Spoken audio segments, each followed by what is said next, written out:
दोस्तों, जिंदगी कभी कभी ऐसा मोड़ लेती है जो ना तो समाज के लोग समझ पाते हैं, ना ही रिश्तेदार के लोग समझ पाते हैं, और ना ही वो लोग समझ पाते हैं जो लोग उस मोड़ पर खड़े होते हैं। दोस्तों, ये सच्ची घटना है उत्तर प्रदेश के अंबेडकर नगर जिले के एक छोटे से गांव की, जिस गांव का नाम प्रतापपुर बेलवरिया है। दोस्तों, प्रतापपुर बेलवरिया बहुत ही सीधा साधा गांव है, जहां लोग खेती बाड़ी करके अपना जीवन चलाते हैं। वहां पर जात पात नहीं देखी जाती है। लेकिन दोस्तों, उसी गांव में कुछ ऐसा हुआ था जिसने पूरे गांव को झकझोर कर रख दिया था। दोस्तों, मैं आपको बता दूं कि एक 52 साल की औरत होती है जिसका नाम इंद्रावती देवी होता है। इंद्रावती 4 बच्चों की माँ थी और 2 बार उसकी शादी हो चुकी थी। लेकिन दोस्तों, तीसरी बार वो नंबर लगाने वाली थी। दोस्तों, इंद्रावती की पहली शादी बहुत छोटी उम्र में हो गई थी। जब इंद्रावती की पहली शादी हुई थी तो उसके पहले पति से एक बेटा पैदा हुआ था, लेकिन वो रिश्ता ज्यादा दिन तक नहीं टिक सका था।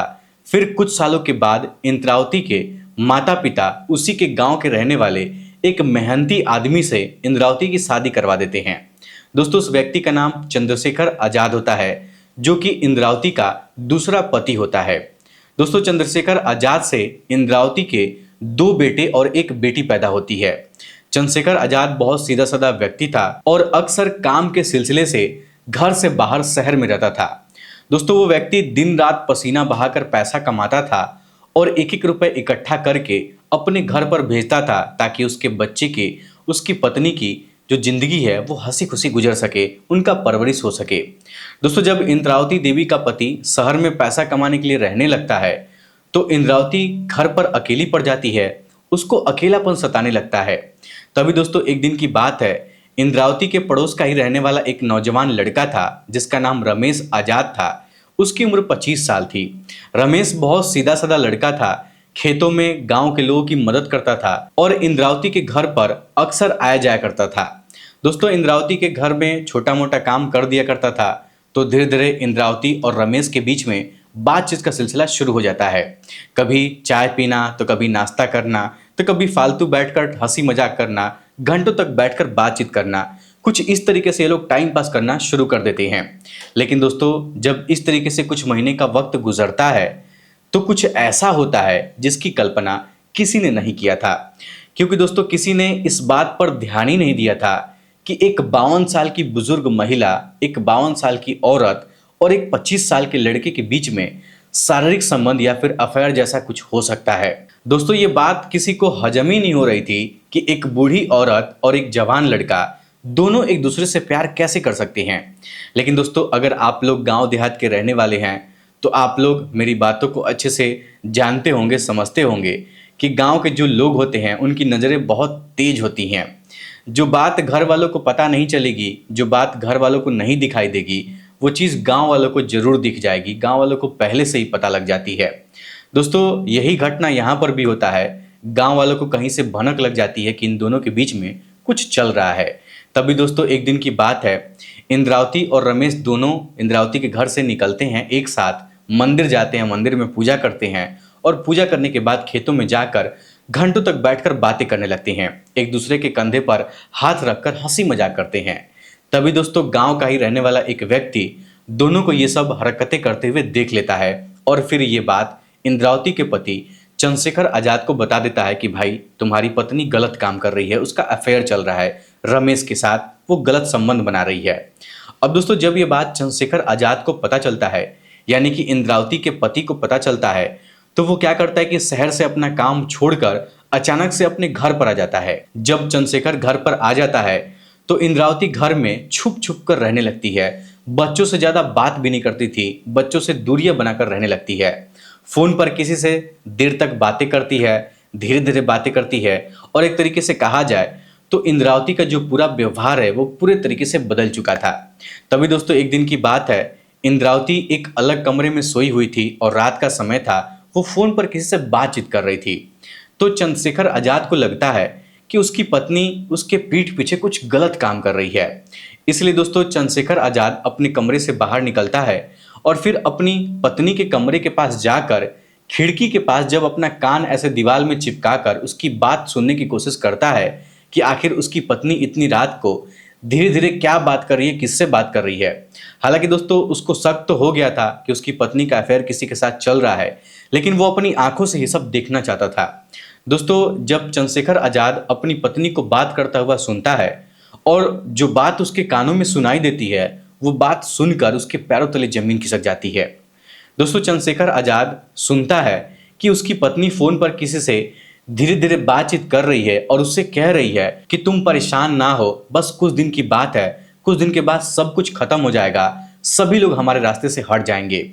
अब दोस्तों जब ये बात उस रात को चंद्रशेखर आजाद सुनता है तो उसके तो होश ही उड़ जाते हैं। उसको लगता है कि उसकी पत्नी उसके परिवार को और उसको खत्म करने की प्लानिंग कर रही है। दोस्तों उस समय चंद्रशेखर आजाद अपनी पत्नी को कुछ नहीं बोलता है, चुपचाप उसको उसी की हालत पर छोड़ देता है और चुपचाप अपने कमरे में आकर सो जाता है। लेकिन दोस्तों अगले दिन जब सुबह होती है तो चंद्रशेखर अपनी पत्नी से उस बारे में पूछताछ करने लगता है। तो उसकी पत्नी को भनक लग जाती है कि हो ना हो कहीं मेरे पति को सच्चाई के बारे में पता चल गया है कि मेरा अफेयर किसी के साथ चल रहा है। अब दोस्तों इसी बीच में चंद्रशेखर अपने एक मित्र से बातचीत करता है जो कि एक पुलिस विभाग में नौकरी करता था। जब चंद्रशेखर आजाद अपने मित्र को फोन करके पूरी घटना की जानकारी देता है कि मेरी पत्नी सभी को खत्म करने का प्लान बना रही है, तो चंद्रशेखर का मित्र सबसे पहले चंद्रशेखर से एफआईआर दर्ज करवाता है। उसके बाद जब पुलिस की टीम इंद्रावती देवी से पूछताछ करने के लिए घर पर आती है तो पता चलता है कि पुलिस वालों के आने से पहले ही इंद्रावती अपने प्रेमी के साथ घर छोड़कर भाग गई है। अब दोस्तों जब ये बात चंद्रशेखर आजाद को पता चलता है कि उसकी पत्नी बच्चों को छोड़कर अपने प्रेमी के साथ भाग गई है तो सचमुच उसके पैरों तले जमीन खिसक जाते हैं। दोस्तों पुलिस की टीम लगभग 10 दिनों तक इंद्रावती देवी और उसके प्रेमी को ढूंढने की कोशिश करती है, लेकिन किसी को कुछ भी पता नहीं चलता है।